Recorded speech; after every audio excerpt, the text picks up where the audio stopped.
नमस्ते मैडम। नमस्ते जी, नमस्ते। डॉक्टर सरीन जी, सबसे पहले आप अपने बारे में बताइए। मेरे बारे में मैं इसके लिए आपको फिर काफ़ी पीछे जाना पड़ेगा, क्योंकि जब मैं 32 ईयर्स की थी, मेरे हस्बैंड एक्सपायर हो गए थे, तब मेरे बच्चे छोटे छोटे थे। 2 बेटियां थी मेरी। जी।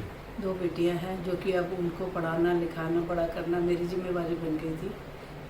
जी। तो इस वजह से मैंने क्या किया कि मैंने सोचा कि कोई घर से ऐसा काम करूं जिससे मेरे बच्चों का भी ध्यान दे सकूं और अपने घर का भी ध्यान दे सकूं। जी। उनकी स्कूलिंग वगैरह मैंने कराई। भगवान की दया से ईश्वर ने साथ दिया। मैंने हेयर का काम किया, वो एकदम से आगे निकलता गया। उस ज़माने में कोई हेयर के बारे में जानता भी नहीं था। लोग सोचते थे हम ऐसे ही बॉल्ड हो रहे हैं, जी। हमारे पास पैसा आ रहा है इसलिए बॉल्ड हो रहे हैं। पर मैंने लोगों को एजुकेट किया, उसके स्टार्टअप मैंने ही किया था। उसकी वजह से मैं धीरे धीरे करके आगे बढ़ी और मैंने बच्चों का ध्यान भी दिया, बच्चों को पढ़ाया लिखाया, अपनी दोनों बेटियों को डॉक्टर बनाया। जी। तो इस वजह से मेरे में एक कॉन्फिडेंस आ गया कि एक औरत भी सब कुछ कर सकती है। तो मैंने अपनी ज़िंदगी के सारा टाइम उन बच्चों को दिया या अपने काम को दिया। मैं वर्कहोलिक रही हूँ हमेशा, और यही वजह है कि आपके सामने आज भी बैठी हूँ। अब उम्र का पड़ाव, अब समझ लीजिए मेरी सेकंड इनिंग स्टार्ट हो गई है। मेरे बच्चे अब सेटल्ड हैं, मेरे क्लिनिक चल रहे हैं, बहुत बढ़िया क्लिनिक चल रहे हैं, बड़ा नाम हो गया है। और शायद आप भी जानते होंगे सरीन हेयर क्लिनिक के नाम से। और मैंने एक छोटी सी जगह से बिना पैसे के काम शुरू किया था, और आज उसको दुनिया क्या देश विदेश के लोग भी जानते हैं। जी। और मैंने कम से कम लाखों लोग ट्रीट किए हैं, और दिन प्रतिदिन मैंने उस बिज़नेस में इम्प्रूवमेंट दिखाई है। फिर आगे आज मेरे बच्चों ने उसको संभाल लिया है। आज भगवान की दया से वो बहुत अच्छा चला रहे हैं। जी। डॉक्टर सरीन जी, आपका हेयर का क्लिनिक है, आप कपड़ों के व्यापार में क्यों आ गए? हाँ, ये बहुत बड़ा क्वेश्चन है। लोग सोच रहे हैं कि मैं कपड़ों के व्यापार में क्यों आई। देखिए, पहला रीज़न तो आ गया कोविड, जिसमें हम लोगों को घर बैठना पड़ा। उसमें जो कोई घर नहीं बैठा है इतने साल, जिसने सिर्फ काम काम और काम देखा, उसको जब घर बैठना पड़ा तो उसको मुश्किल लगने लगी। वो मेरे साथ हुआ। तो मैंने सोचा कोई फिर ऐसा काम किया जाए जो कि घर से ही शुरू हो। तो मैंने ऑनलाइन स्टार्टअप किया। ऑनलाइन से कई जगह कोलैबोरेशन किया, कोरियन कंपनी से कांटेक्ट किया, ताकि उनके पास जो कपड़े हैं उनको, क्योंकि मैंने देखा यंगस्टर को बहुत शौक़ होता है कपड़ों का, जो शौक़ मेरे को भी थे, पर मेरे को टाइम नहीं मिला वो पूरा करने का। जी। तो मेरे मन की बात थी है, तो इसलिए मैंने सोचा कि क्यों ना कोई ऐसा काम किया जाए जो घर बैठे स्टार्ट हो जाए। और आप समझ लीजिए कि उम्र भी हो गई है, ज़्यादा भागा दौड़ी अब नहीं होती है, तो बैठे बैठे अगर कोई काम हो जाता है, टाइम भी पास हो जाता है, तो इससे बढ़िया और क्या है। पहले ज़रूर मैंने काम किया था अपने प्रॉब्लम्स को सॉल्व करने के लिए, पैसा कमाने के लिए, बच्चों को पढ़ाने के लिए, उनके शादी के लिए, पर अब एक पैशन है, अब एक वो मजबूरी नहीं है, एक शौक़ है। जी। जी। इस वजह से मैं इस बिज़नेस में आई हूँ। मैडम, आप इतने बड़े डॉक्टर होकर भी इस काम में क्यों जा रहे हो? क्या आप समझते हैं ये छोटा काम है? ये आपकी गलतफहमी है। क्यों? क्योंकि जब मैंने सरीन हेयर क्लिनिक शुरू किया था, तब भी लोगों ने बोला था कि ये हेयर का क्या काम होता है, वो तो जाने ये तो फालतू का काम है, कोई घुसेगा भी नहीं। आज देख लीजिए, जिसको भी प्रॉब्लम है वो सरीन हेयर क्लिनिक का नाम जानता है, जिसको भी प्रॉब्लम है वो हमसे मिला है। कितने साल हो गए मुझको इस बिज़नेस में, तो मैंने चलाया। मेरे हिसाब से कोई भी काम छोटा नहीं होता। वो अगर मन में इच्छा है, संकल्प है, तो आप उसको ऊंचाइयों तक छू सकते हैं। ये जो कपड़ों का बिज़नेस आप कह रहे हैं, कपड़ों का बिज़नेस तो अभी ही बहुत चल रहा है, आगे तो इसका बहुत स्कोप है। पर मेरा इसमें आने का ये है कि जो कपड़े शोरूम में 3-3, 4-4 हज़ार के मिल रहे हैं, जो कि मैं अपने बच्चों को भी दिलाती रही हूँ, वही कपड़े, सेम वही कपड़े मैं प्रोवाइड कर रही हूँ 400-500 के रेंज में। जो जीन्स, जो कि मेरी भी है, बाहर पड़ी हुई हैं, कुछ बहुत महंगी जीन्स है, पर उनको भी, जो कि जीन्स आप मार्केट में जाए 1500, 1600, 800, 900, इससे है, उसको मैं 250-300 में दे रही हूँ। मैं मेरे कपड़ों में आने का यही रीज़न था कि मैं सबके पॉकेट फ्रेंडली हो जाए और सब लोग अपने पसंद की चीज़ें खरीद सके, कोई अपना मन ना मारे। ये छोटे पैसा, थोड़े पैसे से हर बच्चा खरीद सकता है, पेरेंट्स भी अफोर्ड कर सकते हैं। तो मेरा आने का यही रीज़न है कि मैं महंगा नहीं दे रही। जो स्टोर रूम में सेम चीज़ें आप मिला लो, कंपनीज मेरी मिला लो, नेट आजकल प्रोवाइड नेट है, नेट पर जाकर उन कंपनीज को आप देख लो कि उनकी वही प्रोडक्ट कितने की है।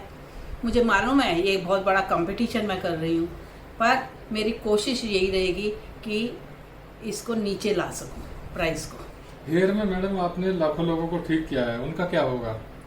हेयर में जो मैंने लाखों लोगों को ठीक किया है और आगे भी ठीक होते रहेंगे, क्योंकि आज मैंने तो दवाइयों से शुरू किया, पैचेस से शुरू किया, जिसमें लेडीज़ के पैच, जेंट्स के पैच होते थे। आगे जो मेरे बच्चे सर्जन बन गए, उन्होंने ट्रांसप्लांट शुरू कर दिया। तो बिजनेस ये जो हेयर का है वो और भी अच्छा चल रहा है और मेरे लिए ये फ़ायदा हो गया है। मैं पहले हेल्पिंग हैंड मुझे अब बहुत मिल गए हैं, वो सिर्फ मेरे बच्चे हैं। और दूसरा, ये मेरे दामाद भी इसी बिज़नेस में है, मेरे बेटियां भी इसी बिज़नेस में हैं, बहुत अच्छी तरह, मैं समझती हूँ मेरे से भी ज़्यादा अच्छी तरह देख रही हैं। और बाकी है पीछे से रिसर्च का काम मेरा चलता रहेगा। किसी बच्चे को कोई प्रॉब्लम होती है, किसी पेशेंट को कोई प्रॉब्लम होती है, तो हम लोग डिस्कस करते हैं, उसके ऊपर बैठते हैं कि इनको ये मेडिसिन चलेगी या इनके लिए ये स्पेशल ट्रीटमेंट होगा। वो मैं हमेशा रहूँगी।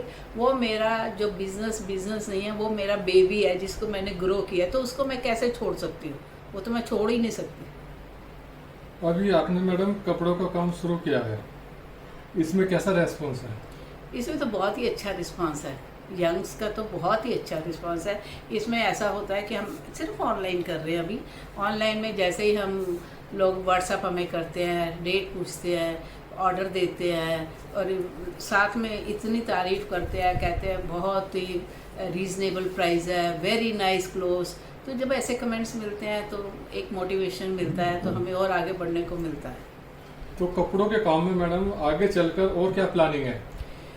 आप देखते जाइए, कपड़ों में आगे जाएंगे, फिर उसके बाद हमारा साइड में ये नहीं कि बिजनेस हमारा स्किन का बिजनेस, वेट लॉस का बिजनेस, ये भी साथ साथ चल रहा है। ये बच्चे कर रहे हैं और मेरे बच्चा अमेरिकन कंपनी से उसका टाई अप है और बहुत अच्छा बिजनेस कर रही हैं। वो स्किन का बिजनेस कर रही हैं, बहुत बढ़िया बिजनेस चल रहा है। धीरे धीरे करके हम अगर इतना भी कर लें, फिर आगे हमारे बच्चे फैशन में आ जाए, तो हमें लगेगा कि बहुत कुछ हो गया। मैडम आपने इसका नाम एटीएम क्यों रखा और इसकी क्या वजह है? ये एटीएम शब्द जो है बहुत ही प्यारा शब्द है, क्योंकि इसका एक ख़ास मकसद है। ये ATM, मेरी 3 पोतियाँ ग्रैंड डॉटर्स हैं, इनके नाम का पहला अक्षर यही है। जब मैंने शुरुआत करी थी अपने बच्चों के लिए करी थी, उनको पढ़ाने लिखाने बड़ा करने, उनको अपने पैरों पर खड़ा करने में मैंने सरीन हेयर क्लिनिक की शुरुआत करी थी। बच्चे तो अब सेटल हो गए हैं, वेल सेटल्ड है सब, पर अब मेरे मन में मेरे पोतियों दोतियों के लिए कुछ करने को दिल करता है। तो मैंने अपनी ग्रैंड डॉटर्स के नाम पर ये बिजनेस शुरू किया है। लोग आपको डॉक्टर के नाम से जानते हैं, आप उनको क्या कहना चाहते हैं? मैं उनको यही कहना चाहती हूँ कि काम करने की कोई उम्र नहीं होती।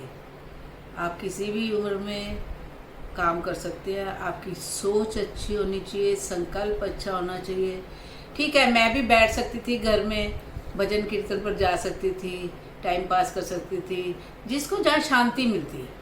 ये नहीं मैं कहती कि जो भजन कीर्तन करते हैं तो वो कोई बुरी बात है, बहुत अच्छी बात है, उनको वहाँ शांति मिलती है। मेरे को काम में शांति मिलती है। जब तक मैं कोई काम नहीं करूँगी तो मुझे शांति नहीं मिलेगी। कम से कम मैं अपने आप को इसमें बिजी तो रख सकती हूँ। मैं इसमें जब अपने आप को बिजी रखूँगी तभी मेरा मन करेगा कि और आगे बढ़ूँ और अच्छा रिस्पांस मिले।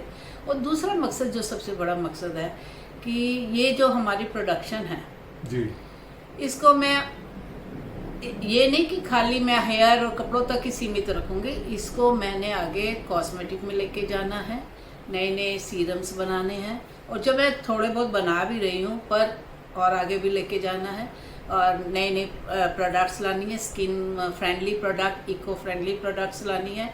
और जो कपड़े हैं, इसके लिए तो सबसे बड़ी बात मेरे मन में ये है कि जो भी आप लोग खरीदते हैं हमसे, उसका कुछ परसेंटेज हम छोटे बच्चों की एजुकेशन में भेजते हैं। जी। क्योंकि जो ज़िंदगी मैंने जी है, मेरे माँ बाप ने पढ़ाया लिखाया था, पर मेरे साथ जो ट्रेजेडी हो गई, हस्बैंड चले गए और मेरे को बेटियाँ ही थी, तो उस टाइम मैंने अपने आप को संभाला था। उसी तरह हमारे देश की हर लड़की अपने पैरों पर खड़ी हो, पढ़ लिख कर उसमें कॉन्फिडेंस आए और अपना काम वो खुद कर सके, किसी के ऊपर डिपेंड ना रहे।